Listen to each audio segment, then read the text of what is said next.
Ma'am நான் abacus class எண்டிங்லேயே review கொடுக்கணும்னு நினைச்சேன் மேம். பட் அப்ப நீங்க கொஞ்சம் சீக்கிரமா முடிச்சதுனால சொல்ல முடியல. அபாகஸ் வந்து ஆல்ரெடி நான் இந்த கிளாஸ் அட்டன் பண்றதுக்கு முன்னாடியே கொஞ்சம் யூடியூப்ல வந்து லெவல் 2 வரைக்கும் பார்த்து ஒர்க் அவுட் பண்ணிருக்கேன் மேம். அதுல அப்புறம் கூகுள்லயும் கொஞ்சம் சர்ச் பண்ணி சாட்ஜிபிட்ட கேட்டு பண்ணேன். பட் அதுல கூட இந்த அளவுக்கு நீங்க சொல்லி கொடுத்த மைன்யூட் ட்ரிக்ஸ் எல்லாம் சொல்லல. எக்ஸாக்டா சொல்லணும்னா நீங்க அந்த எரேசருக்கு ஒரு கார்ட்போர்ட் ரெடி பண்ணி பண்ணலாம்னு சொன்னீங்கல்ல பாத்தீங்களா, அதெல்லாம் ரொம்பவே அந்த அளவுக்கு எக்ஸ்பீரியன்ஸ்டு இருந்தா மட்டும்தான் இந்த அளவுக்கு நுணுக்கமா சொல்லி தர முடியும். அதுல அப்பவே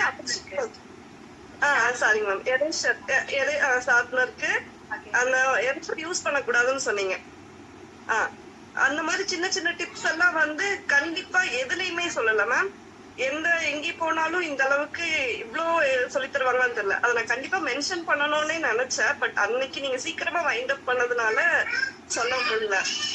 அந்த அளவுக்கு நீங்க எக்ஸ்பீரியன்ஸ்டா இருக்கீங்கன்னு இதுலயே தெரியுது. கண்டிப்பா யாராவது அபாகஸ் ஃபுல்லா படிக்கணும்னா கொஞ்சம் கூட யோசிக்காம பிளைண்டா உங்ககிட்ட வந்து படிக்கலாம். கண்டிப்பா எல்லாமே அப்படிதான் மேம். ஒவ்வொரு 5மே அந்த 2000 ரூபாய்க்கு இவ்ளோ கம்மியா அப்படின்லாம் யாருமே யோசிக்கவே வேண்டியது இல்ல. அது நீங்க ஓப்பனா நீங்க இன்ஸ்டால உங்க பேஜ் பாத்துக்க ஃபாலோ பண்ணிருக்கேன். நீங்க சும்மா நார்மலா அந்த 5 in கோர்ஸ்னு சிம்பிளா போடாம ஃபுல்லாவே சொல்லுங்க.